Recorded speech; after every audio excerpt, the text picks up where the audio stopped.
Hi guys, welcome to learning English decoded. आज हम cover करेंगे काइंड्स ऑफ प्रोनाउन। भला ये क्यों आपके लिए ज़रूरी है, राइट? ज़रूरी इसीलिए है क्योंकि हम बहुत सारे प्रोनाउन यूज़ करते हैं अपनी कॉन्वर्सेशन में।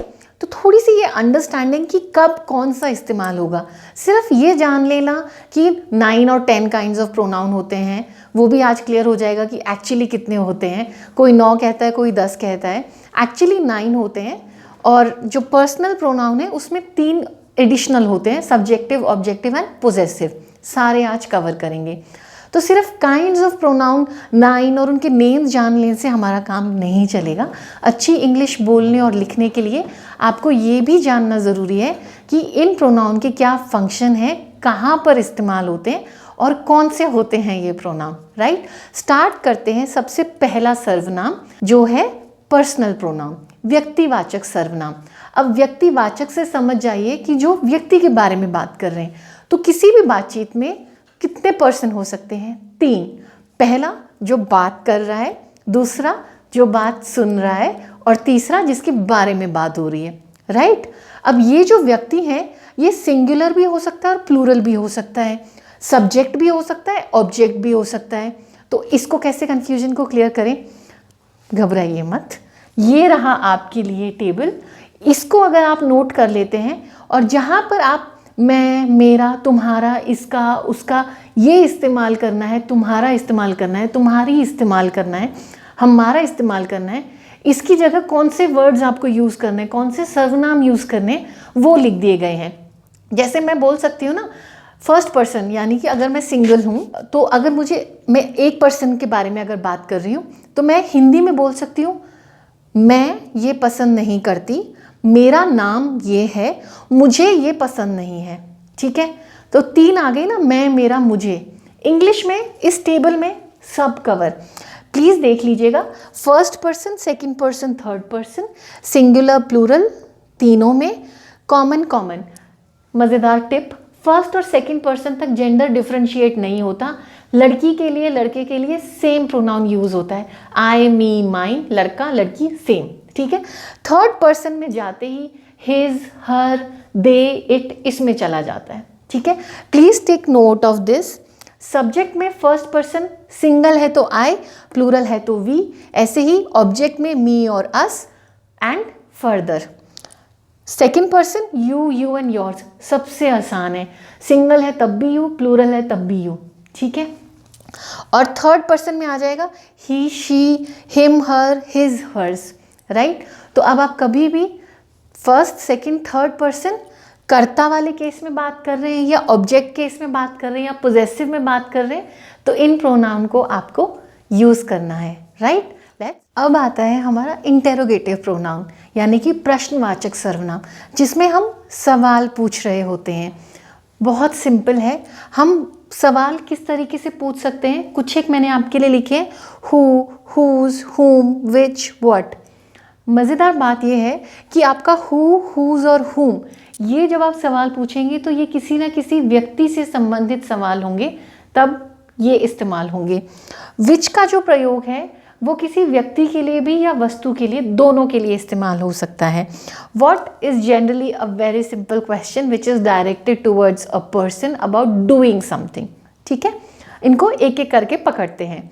आपने अगर पूछना है कौन है वहाँ, who is there, या फिर कौन बोला, who spoke, राइट? तो कौन, किसने, जब हम बात कर रहे होते हैं तो who का इस्तेमाल होता है। Please make note of the pronunciation as well. Whose यानी कि किसका, हुज बुक इज दिस, ये किताब किसकी है। ठीक है, तीसरा है हुम, यानी कि किसको या किसने। मान लीजिए आप आए और आप किसी से मिलना चाहते हैं तो मैं आपको बोलूँगी whom do you want to meet, आप किससे मिलना चाहते हैं। फिर आता है विच आपका पर्सन या ऑब्जेक्ट दोनों के लिए इस्तेमाल हो सकता है, लेकिन इसमें सिलेक्शन आएगा। जैसे कि अगर हम होटल में जाएंगे और पूछेंगे विच रूम इज़ योर्स, कौन सा रूम है आपका, तो आप सिलेक्शन कर रहे हैं। Which book is yours, right? तीसरा आ जाता है व्हाट, यानी कि क्या। अगर हमने पूछना है व्हाट आर यू, अगर मैं मान लीजिए बात कर ली आपके प्रोफेशन से रिलेटेड अगर मुझे क्वेश्चन पूछना है तो मैं पूछूंगी व्हाट आर यू, आप बोल देंगे आप डॉक्टर हैं, आप स्टूडेंट हैं, आप पायलट हैं, राइट। तो किसी भी स्थिति में जहाँ पर भी क्या आता है वहाँ पे आप क्वेश्चन पूछने के लिए कौन सा सर्वनाम इस्तेमाल करेंगे, व्हाट।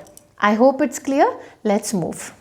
अब हम आते हैं तीसरे काइंड पे which is relative pronoun, Hindi में संबंधवाचक। जो प्रोनाउन हमारे दो सेंटेंसेस को जोड़ने का काम करते हैं और सेंटेंस के पहले हिस्से में जो नाउन है उसके बारे में कुछ बताते हैं, उनको रिलेटिव प्रोनाउन कहते हैं। यहाँ पर हु हुम देख के चक्कर नहीं खाना है कि अभी तो बोला था आपने कि इंटेरोगेटिव प्रोनाउन है। वहाँ पर हम कुछ सवाल पूछ रहे हैं, प्रश्न पूछ रहे हैं, तब हम उनका इस्तेमाल कर रहे हैं। यहाँ पर ये सेंटेंस को जोड़ने का काम कर रहे हैं। कैसे? हमने सेंटेंस लिखा the girl is dancing, the girl is my niece, लड़की नाच रही है, लड़की मेरी भतीजी है। इंग्लिश में अच्छा लिखने के लिए और बोलने के लिए बहुत ज़रूरी है कि हम सेंटेंसेस को कंबाइन करना सीखें। यहाँ पर मैं इनका इस्तेमाल इन सेंटेंस को जोड़ने के लिए करूँगी, तो ये मेरे जो सेंटेंस में संज्ञा है उसके साथ संबंध बना रहे हैं, इसीलिए रिलेटिव प्रोनाउन का काम करेंगे। इन सेंटेंसेस को मैं कैसे जोड़ सकती हूँ? The girl who is dancing is my niece, वह लड़की जो नाच रही है मेरी भतीजी है। तो यहाँ पर हु ने गर्ल के बारे में मुझे कुछ बताया और दोनों सेंटेंसेस को ज्वाइन कर दिया। The boy whom I interviewed has joined my firm, वह लड़का जिसका मैंने इंटरव्यू किया था उसने मेरी कंपनी ज्वाइन कर ली है। तो जहाँ पे ये वर्ड जो है आपके दो वाक्य जोड़ेंगे, संबंध बताएंगे संज्ञा के साथ, तो रिलेटिव प्रोनाउन हो जाएंगे। ठीक है, नेक्स्ट है हमारा डिस्ट्रीब्यूटिव प्रोनाउन, जिसे विभाग सूचक भी कहते हैं। इसमें क्या होता है कि वो सर्वनाम जो हमें इंडिविजुअली पर्सन या थिंग के बारे में बताते हैं, ग्रुप में नहीं बता रहे हैं। कुछ वर्ड्स हैं जैसे कि ईदर, जिसे आइदर भी कहते हैं, नीदर या नाइदर, ईच, एनी, नन। इनका इस्तेमाल जब हम किसी सेंटेंस में, वाक्य में करते हैं और इंडिविजुअली हमें बताया जा रहा है, ना कि कलेक्टिवली। ईदर का मतलब है, एक और important tip, either, either, neither, neither जो है ये आपके दो के लिए इस्तेमाल होता है, यानी कि फॉर टू पर्सन्स या टू थिंग्स। ईच का इस्तेमाल टू और मोर देन टू के लिए हो सकता है, लेकिन एनी, नन या नो वन ये मोर देन टू के लिए इस्तेमाल होते हैं। आपको इसका ध्यान रखना है क्योंकि लिखने और बोलने में हम फिर गलती नहीं करेंगे। एग्जाम्पल से समझते हैं। मैंने लिखा, आप सबके लिए मैं एक एडवाइस दे देती हूँ, each of you should exercise, यानी कि आप सभी को एक्सरसाइज करनी चाहिए। ठीक है, इसको मैं ऑल ऑफ यू भी बोल सकती थी, लेकिन मैं इतना लंबा क्यों करूँ जब मैं कॉम्पैक्ट कर सकती हूँ अपने सेंटेंस को। तो यहाँ पे ईच जो है ये मेरा डिस्ट्रीब्यूटिव प्रोनाउन है। और example, neither of the two brothers is lean. इसमें एक बहुत इंपॉर्टेंट टिप छिपी है। मैं किन्हीं दो भाइयों के बारे में बात कर रही हूँ जिनमें से कोई भी दुबला पतला नहीं है। दो के बारे में बात करते हैं, ईदर और नाइदर, ये आ सकता है। Neither of the two brothers is lean, दोनों में से कोई भी पतला नहीं है। नहीं है तो हमने कर दिया नीदर, लेकिन हमने वर्ब सिंगुलर इस्तेमाल किया क्योंकि हम इंडिविजुअल बात कर रहे हैं कि दोनों में से कोई भी पतला नहीं है, इसीलिए इंडिविजुअल है तो वर्ब भी मेरा सिंगुलर आएगा। ठीक है, you can have either of the to apples, मैं बोल रही हूँ कि आप दोनों में से कोई भी एप्पल खा सकते हैं, तो आइदर ऑफ द टू हो गया। ठीक है, नहीं है तो नाइदर, कोई भी है of the to either. Okay, next है हमारा डेमोन्स्ट्रेटिव प्रोनाउन, जिसे हिंदी में संकेतवाचक कहते हैं। कितना आसान है ना हिंदी के नाम से उसको समझना, जब हम किसी चीज़ की तरफ संकेत कर रहे हैं या किसी के बारे में बता रहे हैं, राइट। एग्जाम्पल है जैसे कि दिस, दैट, दीज, दोज। जब हम कुछ पास की चीज़ें के बारे में बता रहे हैं तो हम दिस और दीज का इस्तेमाल करते हैं, दिस सिंगुलर के लिए और दीज प्लूरल के लिए। और कुछ दूर का है जैसे कि दैट इज़ माई हाउस, वो मेरा घर है, राइट। और मुझे पास का कुछ बताना है, दिस इज़ माई वॉच, तो ये पास में है तो दिस और दूर है तो that. These are my students, ये सभी मेरे स्टूडेंट्स हैं, तो दीज क्या हो गया, पास में बताया प्लूरल के लिए। हमेशा इस चीज़ का ध्यान रखना कि जब हम इनका इस्तेमाल एज डेमोन्स्ट्रेटिव प्रोनाउन करेंगे तो 99% चांस है कि इनके इमीडिएटली बाद वर्ब आता है, हेल्पिंग वर्ब। हमने वर्ब में बीइंग जो सीखा था ना, is, am, are, this is, that is, these are, तो इज आर मेरे वर्ब इमीडिएटली इसके बाद आएंगे। अब है हमारा इनडेफिनिट प्रोनाउन, जहाँ पर निश्चय नहीं होता है कि किस व्यक्ति के बारे में या वस्तु के बारे में बात हो रही है या कितने व्यक्ति और वस्तुओं के बारे में बात हो रही है। नाम भी इसका हिंदी में है अनिश्चयवाचक, यानी कि स्पेसिफिक नहीं है, पर्टिकुलर नहीं है। एग्जाम्पल लेते हैं, कुछ ऐसे वर्ड्स जो संज्ञा की जगह पे इस्तेमाल हुए होंगे। सम, गेट मी सम वाटर, मेरे लिए थोड़ा पानी लाओ, डिफाइन नहीं किया कितना, तो सम क्या है मेरा इनडेफिनिट प्रोनाउन। ऐसे ही समवन, घंटी बजी, someone is at the door, कोई तो आया है दरवाजे पे। Somebody, anyone, anybody, many, many people have come to visit this palace, बहुत सारे लोग ये पैलेस देखने के लिए आए हैं। मेनी, डिफाइन नहीं किया कितने। इसी तरीके से few, all of you should visit this place, आप सभी को जाना चाहिए। किस किस को जाना चाहिए नहीं बताया। तो ये वो शब्द हैं जो संज्ञा की जगह पे इस्तेमाल हुए, लेकिन निश्चित नहीं किया कि कितने लोगों की या किस वस्तु के बारे में बात है, उन्हें हम बोलते हैं इनडेफिनिट प्रोनाउन। अब आते हैं बड़े मज़ेदार दो सर्वनाम, जिन्हें काफ़ी लोग आपस में भी इस्तेमाल कर लेते हैं, लेकिन हम इनका जो मेन जो डिफरेंस है उसको समझ लेंगे। आपके लिए क्वेश्चंस में अगर आइडेंटिफाई करने के लिए आ जाएगा तो इससे आसानी हो जाएगी। पहले है रिफ्लेक्सिव प्रोनाउन और नीचे है एम्फेटिक प्रोनाउन। हिंदी में इसे निजवाचक और इसे दृढ़ता सूचक कहा जाता है। ठीक है, रिफ्लेक्सिव प्रोनाउन में क्या है कि जो आपका जो प्रोनाउन है वो सब्जेक्ट के ऊपर डायरेक्ट इफेक्ट करता है, प्रभाव डालता है। इनको कैसे बनाया जाता है? सबसे पहले तो माय में सिंगुलर में आप सेल्फ जोड़ देंगे और प्लूरल में आप सेल्स जोड़ देंगे। हमने पिछले वीडियो में टेबल में देखा था ना, तो माय में सेल्फ जोड़ दिया तो माई सेल्फ आपका एज अ रिफ्लेक्सिव प्रोनाउन इस्तेमाल हो सकता है।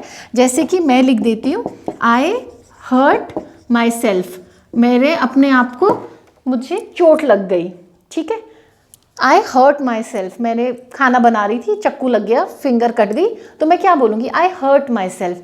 यहाँ पर माई सेल्फ का इस्तेमाल रिफ्लेक्सिव प्रोनाउन की तरह हुआ है।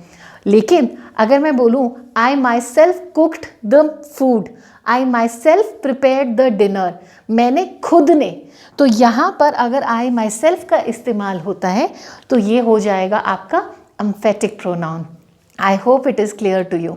जब प्रभाव पड़ा रहा है मेरे ही ऊपर, यानी सब्जेक्ट के ऊपर इम्पैक्ट आ रहा है, तो रिफ्लेक्सिव, और जब खुद के बारे में कुछ बताया जा रहा है तो एम्फेटिक। ठीक है, योरसेल्फ आपका सिंगुलर में भी यूज़ हो सकता है, प्लूरल में भी यूज़ हो सकता है, इसीलिए मैंने यहाँ पे लिखा है यू शुड स्टडी योरसेल्फ, आपको खुद पढ़ाई करनी चाहिए। यू शुड स्टडी योरसेल्व्स, आप सभी को खुद पढ़ाई करनी चाहिए। ठीक है, तो सेल्फ सिंगुलर के लिए और सेल्फ्स प्लूरल के लिए हमने first person, second person, third person cover किया है। उसमें जो आपके थर्ड पर्सन के प्रोनाउन है, सिंगुलर में सेल्फ, प्लूरल में सेल्फ्स। नाउ बी हैप्पी, क्योंकि हम पहुंच गए हैं last pronoun which is reciprocal pronoun, परस्पर वाचक भी बोलते हैं जिसे। बहुत सिंपल है इसे पहचानना। ये दो प्रोनाउन को जोड़ के बनता है और जो दो प्रोनाउन है वो आपस में म्यूचुअली परस्पर रिलेशनशिप बताते हैं, एक दूसरे के बारे में कुछ ना कुछ कहते हैं। कुछ एक वर्ड्स, फॉर एग्जाम्पल हमने लिखा ईच अदर, हम कह देते हैं the two neighbours loved each other, दोनों ही पड़ोसी एक दूसरे से बहुत प्यार करते हैं। ठीक है, ये वाला जो वर्ड है ये आपका दो के लिए इस्तेमाल होता है, ईच अदर। ठीक है, ये जो वर्ड है one another, for example class में आप लोगों में से किसी ने तो कोई तो खिड़की वगैरह तोड़ दी, और जब मैंने पूछा तो मैं बोल दूँगी the students are blaming one another, सभी स्टूडेंट्स, सभी बच्चे आपस में एक दूसरे को ब्लेम करे जा रहे हैं। तो दो से अधिक हो गया तो वन अनदर। ये भी एक प्रोनाउन है, ये भी एक प्रोनाउन है, ये भी एक प्रोनाउन है और ये भी एक प्रोनाउन है, राइट। लेकिन हम इनका कंबाइन करके इस्तेमाल कर रहे हैं, तो इनको हम क्या बोलेंगे? Reciprocal pronoun. आई होप अब आपको पिछला वीडियो प्लस ये वाला वीडियो कनेक्ट करके पूरे प्रोनाउंस हमारे कवर हो गए हैं। कोई कन्फ्यूजन हो तो प्लीज़ क्वेरीज में लिखिएगा and stay connected for more videos. Thank you.